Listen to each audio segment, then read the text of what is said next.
Jen, are you there? I am here. Hey, Hi. thanks for being on. How are you? I'm Good? so good. Thanks for having me on. Absolutely. You guys are like everybody here from when you guys came and spoke in, where was that? Ohio, I think. They're like, Dayton.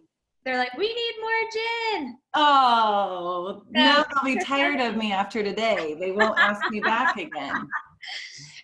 okay, so we have a lot of people that may not know you also. So tell everybody a little bit about yourself and your background before we get started. Sure. So I'm in Springfield, Missouri. I am the CEO for Holt Homes Group. We are a team that we sell typically anywhere from right around 450 to 500 units per year. I took over, Dan Holt is the founder of my company, and I took over for him as the CEO about a year ago. Ahead of that, I was his buyer's agent. So I was the lead buyer's agent on our team for 6.5, 7 years. Developed a showing agent model that was really super efficient. We were able to sell a lot of homes. So it was myself, two showing agents, and we were closing right around 225 units a year. So my background is really buy side. Over the last year, I've become more well-rounded as far as the whole business goes. So I'm super excited to be here and answer any questions that y'all have. Yeah, so I think that's crazy impressive. And I tell this to everybody when I think of somebody who really knows how to work with buyers, like you're always the first person that I think of. So 250 plus buyers with you and two showing specialists. 225. I never hit 250. So I Sorry. cannot tell a lie as much as I would love to say that I did that. 225. Okay. So let's start by talk to me a little bit about how you guys have pivoted during this whole COVID-19 thing, because obviously you guys are a super busy team.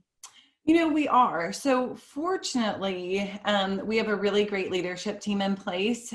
When, this escalated very quickly, and I'm sure that you all have been talking about that. It went from, we were making jokes about that people needed to relearn how to wash their hands to where we're at now. And it just happened very, very quickly. So we have a great leadership team. We made the decision about 10 days before Springfield really started putting limitations on to send our agents home. So our agents were the first ones to work from home. They're the ones that were in and out of homes and, touching all those great doorknobs and light switches and all those things. And so about 10 days ahead of us starting to see the shutdown, we did send our agents home. They were still working. They were using extra precautions. So, we provided gloves, we provided the shoe coverings, we provided hand sanitizer, we had Clorox wipes. And so that was kind of the first beginnings of this pivot. And then about a week later, we sent our admin team home so that they could get used to working from home. So we came up with really very clear standards for every department. So we have standards for our operations department, lead generation department, and then our production people. And so those standards have always been really strict. And in this time, we really worked hard to increase those to make sure that everybody stays on track, because we still want at the end of this for everyone to hit their financial goals. So fortunately, we have been using some virtual buyer consults ahead of this. So that was not a brand new thing for us. However, the volume of which we are doing them is new. So we are able to do consults on Zoom or FaceTime or Google Hangouts. We are offering virtual showings. So at this point, we are still essential, which I know is different. Right. So, and we're not taking that lightly. We're not running and showing houses. We are making sure that if someone's going to be out, that number one, it's with a buyer that's pre-approved. Number two, that buyer is only looking at one home. And that buyer ahead of getting in the home has seen everything else that we can provide.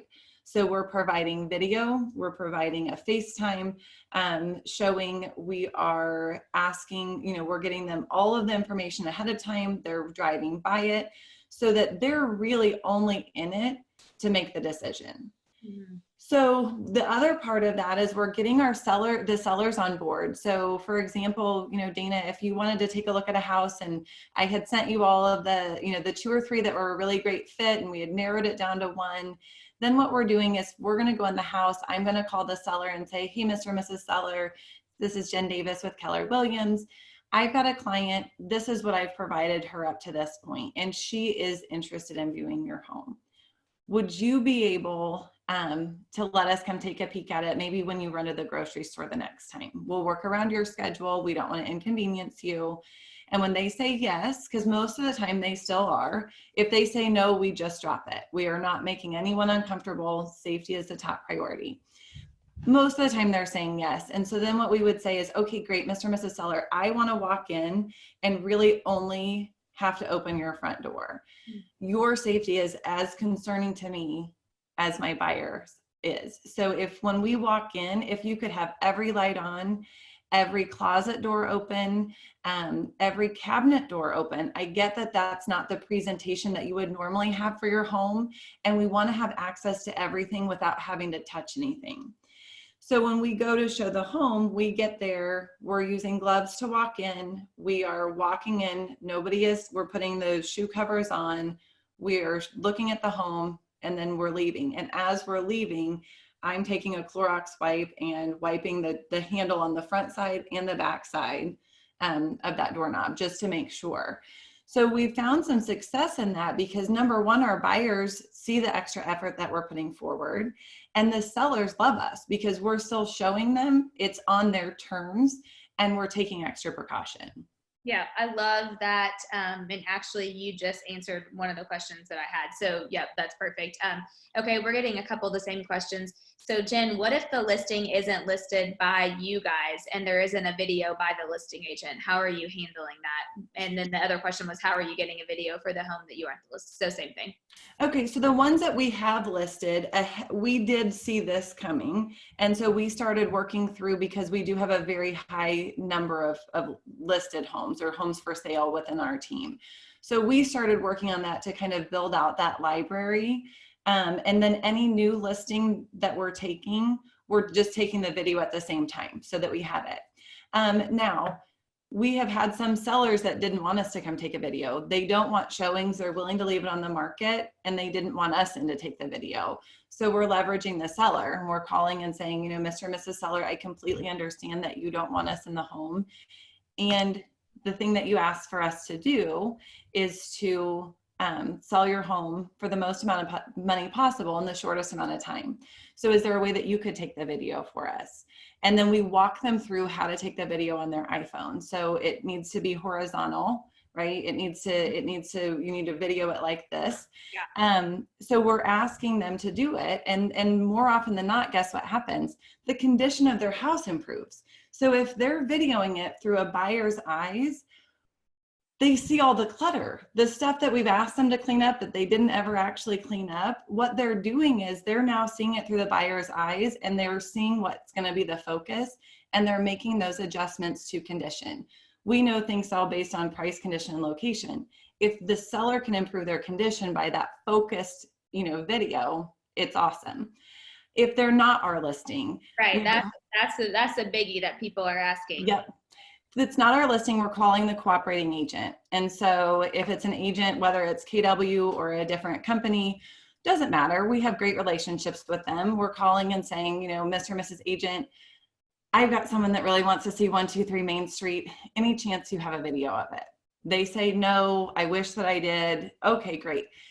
Would your seller let you or me in to take that video? I think this client's really interested and I don't want to have a live showing.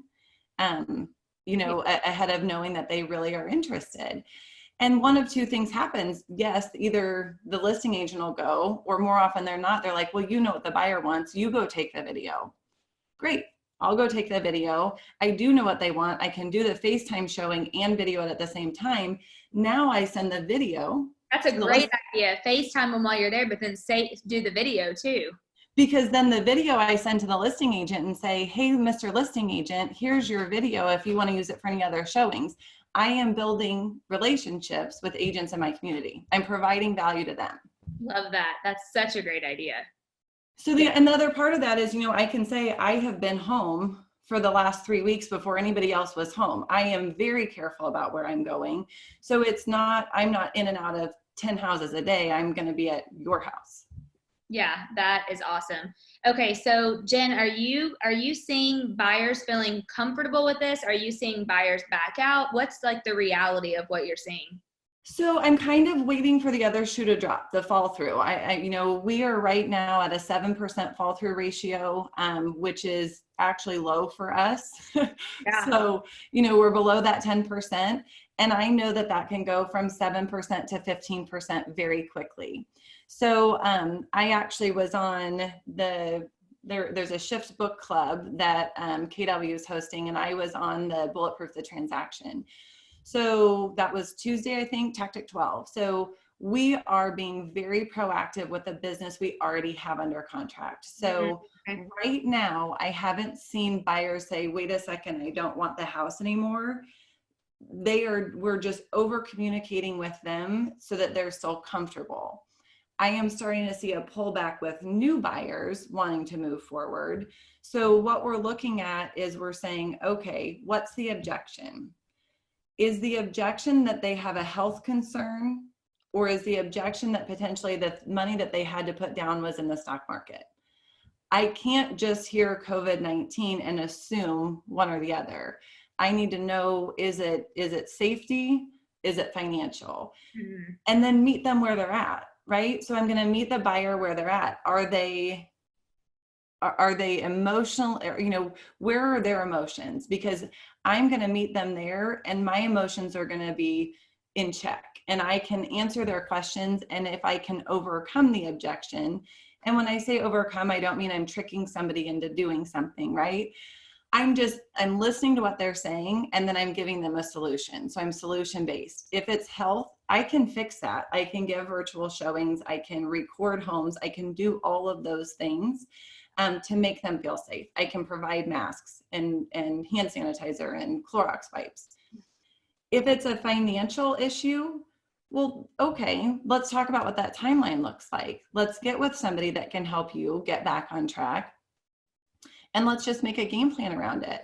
I want the now business, right? I want the people that can transact now, and we're finding those people that can do that. I'm also building out my pipeline so that when we come through this, that I have a very robust pipeline so that we are ready to go. And so I think it's kind of looking at all facets of it of, okay, I'm going to button up my transactions that I already have under contract. I'm going to anticipate that I am doing double the work. I'm working for myself, and I'm going to do the work of the other agent, right? I'm going to be there, and I'm going to button these up. And then my pipeline people, I'm going to check in on. Is it financial? Is it health-wise? And then how do I best serve them from there? Yep, I love that. Great point. And actually love how you broke that down into two. I mean, because for some people it will be the health, and for other people it really might be the financial. So I mean, unless you explore and really do your due diligence to find out which of those two it is, then you're not going to be able to overcome their objections. Okay, you hit on something that I had a question I wanted to ask you about. How are you guys touching your people? Are you with your current pipeline, and then just your database in general right now? So everybody is working through the database. We're doing check-in calls. We're not asking for business. We are coming from contribution. Do you need something? And or if you don't, because most of our people are saying, no, we're good. We're good. Thank you for checking, and we're good. Okay, great, Dana. Thank you so much. Do you potentially have a neighbor or a friend of yours that might be in need? Is there someone else that we can help? We're in a position to be able to help, and we would like to. So we're asking the follow-up question of, is there somebody? And there have been a handful of people that have given us, a pastor's name at a church or something where there is a need. And we're just the connectors of that. We're really just helping, meet those needs. As far as pipeline people go, right now with the buyers, we're checking in on everybody because some of their motivation has changed in a positive way. Right. It moved up. The urgency is now there. Some of it did move back. Why did it move back? How do we fix it? The other thing with your pipeline is those buyers that have a government loan, whether it's VA or USDA or FHA, those rates have jumped around and those requirements are now different. can you flip them to a conventional loan? Or if not, how do we make sure that the house that they were qualified for a week and a half or 2 weeks ago, number one, they still qualify for that. Number two, they're still comfortable with the monthly payment. And what does a down payment look like? I have seen those adjustments already where, you know, we've got people approved, they're getting ready to go under contract, and all of a sudden it jumped and it went from maybe $5,000 down to $13,000 down. It's a big difference. Big difference, yeah. So let's see, what else do I want to ask you, Jen? We've got through some of my questions already. Anything else you would add to bulletproofing the transaction, since you just talked about that? Because we kind of touched on that week before last, but anything, you guys just always have such great systems. I'd love for you to share anything you have. Sure. So, you know, I think anybody that's taken any one of my classes knows that I spend a lot of time on inspections, because that's where I find the majority of the buyer's remorse sets in, and there's a little bit of some emotionally charged conversations. And so if I look at it, and part of tactic 12 talks about shortening the time frames, right?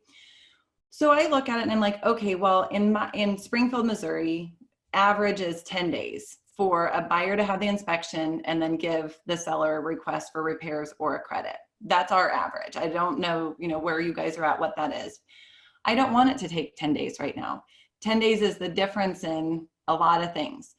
So what we're doing is we're saying, okay, Mr. and Mrs. Buyer, this is going to move really, really quickly. I am going to see if I can't get your home inspection the day after we go under contract, at the most 2 days after we go under contract.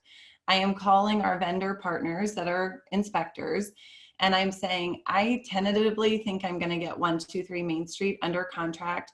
Could you do the inspection tomorrow or the following day? If they say no, no problem. I'm going to go on to our next vendor partner. Once I have confirmation that yes, the inspector can do it, now what I'm going to do is I'm going to call the listing agent and say, hey, I know you saw that offer. I just want to point out to you that we shortened that 10 days to 3 days. Is your seller going to be able to find some place to go tomorrow for that 2-hour window for our inspection to be completed? We would like for it, we don't want to inconvenience them. We want them to only be out of the house one time. Would that work for you? So what's happening is I'm managing expectations, not just with my buyer, with the vendor partner and the listing agent. So we're all now on the same page. And now what sometimes can drag out to be 2 or 3 weeks is maybe 4 to 5 days. It's 2 to 3 days on my end, 2 to 3 days on the listing agent's end, and we're able to move through it really quickly. So I think when you look at bulletproofing the transaction, you know, Gary talks about assuming everything's going to go wrong. Everything that could possibly happen is going to happen. Okay, now if I'm operating that way, I'm spending just as much time managing my transactions as I am lead generating.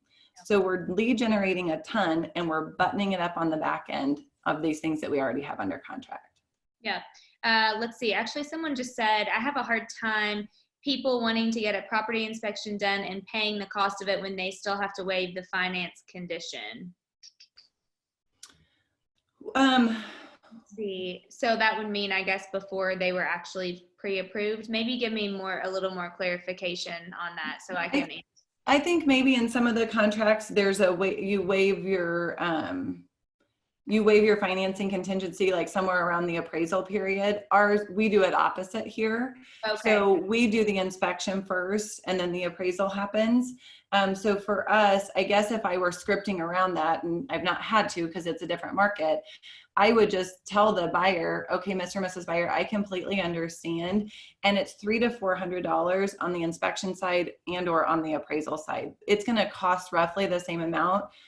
Yeah. If we can get through the inspection and we're really comfortable with the condition, then let's go through and focus in on the financing portion of it. Yeah. Okay. Another question, any buyers insisting on seeing homes for a second time? And if so, how are you handling that? Well, I always do this. So, right, sometimes we talk about best practices versus common practices. So this is one of our best practices that we have discovered from being in a seller's market for so long. We typically don't have time to show it a second time if we want to be the first ones in and win the deal. Mm-hmm. So what we do is if we're in the showing and the buyer says, I'm going to need to get back in this. I'm going to need to get back in the house. I completely understand that.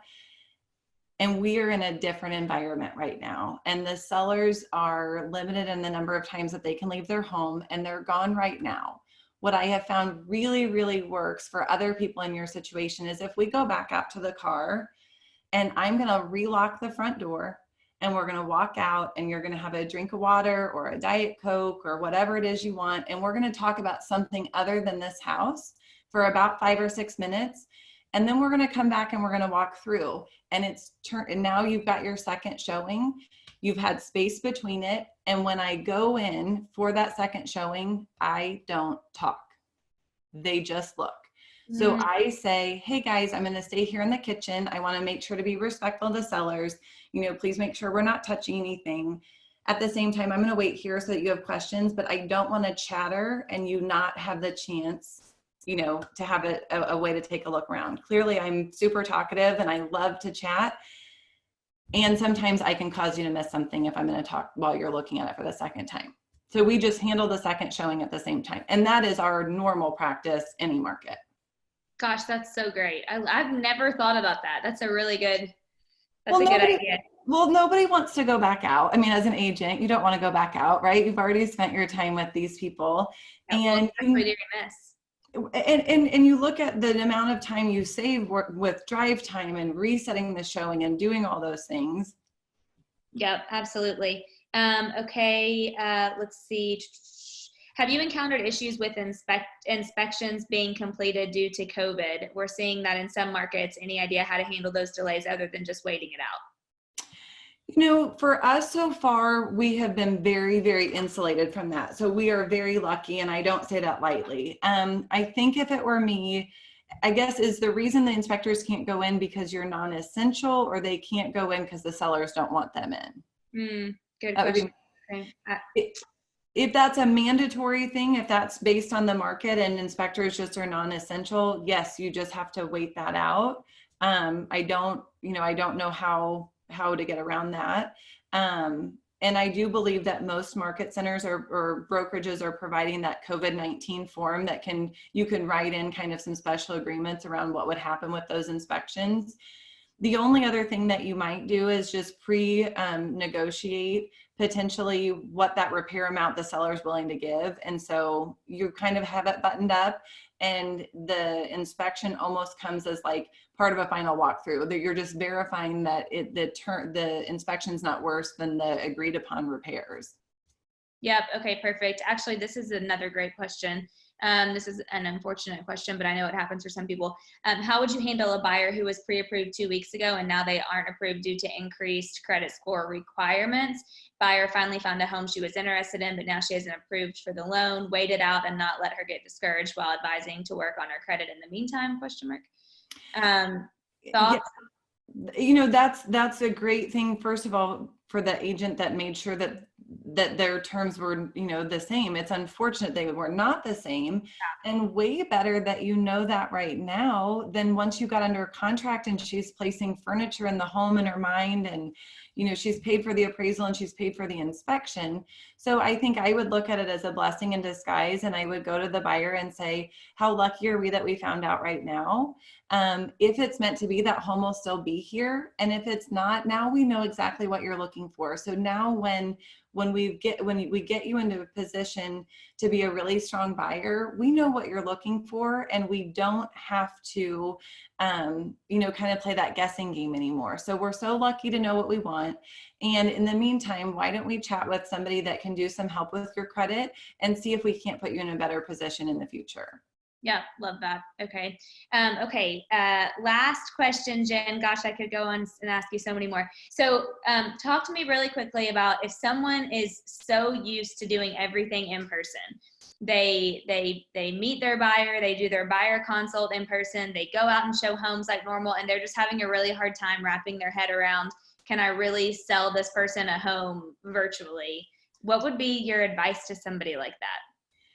I think, when we talk about script and role play and all of those things, get comfortable with it. They're going to be able to tell if you're nervous around it. So find an agent in your market center or somebody if you're on a team, and find someone that you can role play that with. So if I'm doing a Zoom buyer consult, and Dana, you and I, if you're the buyer, I would say, hey, Dana, I can't, I need you to adjust your computer screen a little bit because I can't quite, the lighting isn't working for me. The lighting's beautiful. However, what I'm trying to get you to do is move it so that I can see your arms, so that when we're doing the buyer consult, we still have mannerisms. I can still see how you move your arms and all of those things. So, right, we're still building rapport.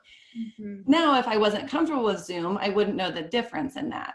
I also want to make sure I know how to share a screen so that I can share buyer, agency agreement, buyer broker agreement, or whatever you call it in your market. So the interesting thing is, once you get comfortable with Zoom, the consults go from like an hour to like 20 minutes because you don't have all of the chit chat. Everyone's getting right down to business. And those normal, maybe objections around signing an agency agreement, they're almost no longer there. If it's on the screen and you're forward pacing them through it, and I'll say, hey, Dana, while I have this pulled up, I just want to make sure you don't have any questions trying to sign this through Dotloop. I'm just going to stay on while you get it signed in case there are any questions. It's a presumptive close. They're just clicking it. Yeah. Actually, some of it's easier. There are things that I will take from this and they will become our best practices. I love that. I do really believe that has been one of the biggest blessings through all of this, is that we're going to come out on the other side of this being so much more efficient in the way that we do business.